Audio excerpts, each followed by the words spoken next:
Assalamualaikum guys. Okay, so welcome to our next vlog. So hari ni aku tak tahu nak buat apa, just want to share with you guys quick tips how to living low life. Maksudnya macam mana nak hidup dalam bersederhana, tak kira apa jua, kaya ke miskin ke macam mana pun macam tu lah dia. Ini sebab kenapa Nabi suruh kita bersederhana dalam semua aspek.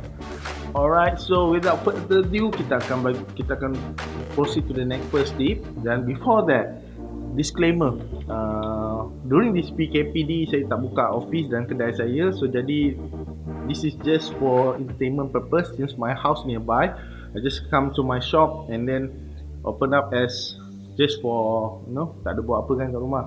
So dan saya tak open to public, I close every front door, so don't worry.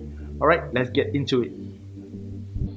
Alright guys, so untuk first tips, aku rasa tak sesuai panggil tips, kita panggil step-step, langkah-langkah yang perlu korang lalui sebelum orang kata nak secure korang punya pendapatan dan juga keselamatan.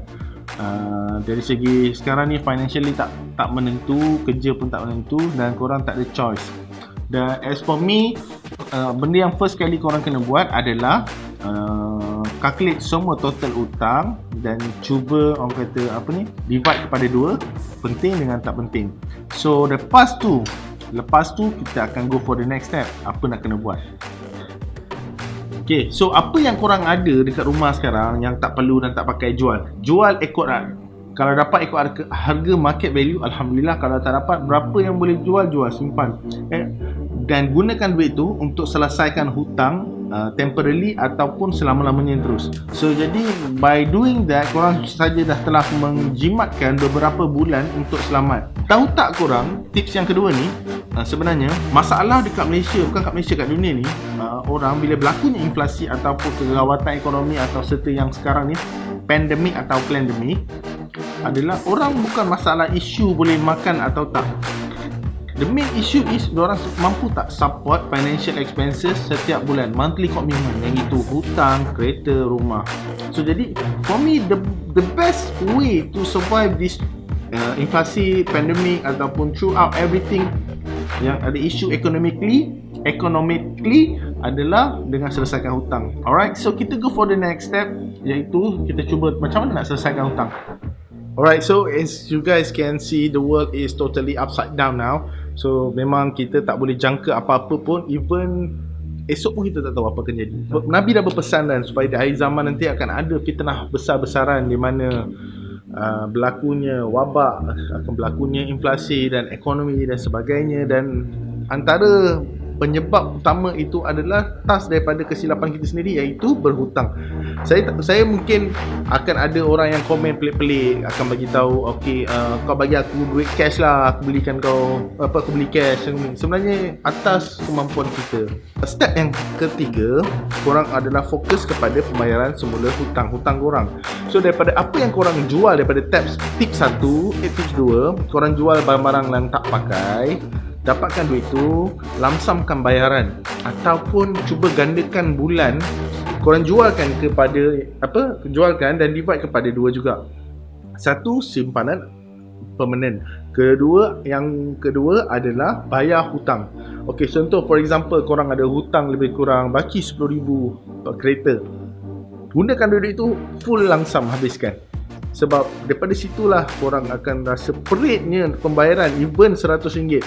Masa korang bekerja, RM100 tu nothing, RM500 is nothing, you can pay monthly. But when you don't have any income, you don't have any source of pendapatan ataupun apa saja yang related, that's where the troubles come in. So for me, step ketiga adalah cuba settlekan, minimizekan hutang-hutang yang ada supaya after this you guys boleh jimat-jimat. Okay, so next step is step 4. Jimat segala benda. Makan jimat. Okay, kita ambil daripada pesan Nabi. Kenapa Nabi suruh kita bersederhana? Tak kira kaya macam mana pun, kena bersederhana. Sebab inilah dia. So kalau korang tak kena pandemik ni, korang mungkin tak akan belajar. Mungkin korang akan biasalah. Alright, so I can't afford to buy a Mercedes, tapi kita boleh mampu bayar bulan. That's the thing. hutang ni akan drag years. Bukannya besok hari ni hutang, bulan depan boleh settle, no.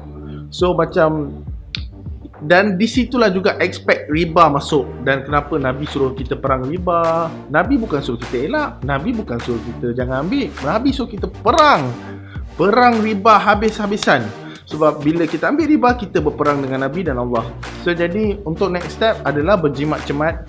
Okey, kita dah boleh start, orang kata, amalkan hidup macam mana Nabi pesan kita. Amalkan sunnah Nabi, makan bali, gunakan bali. Tahu tak korang, dengan bali korang boleh buat air, korang boleh buat roti, korang boleh buat makanan.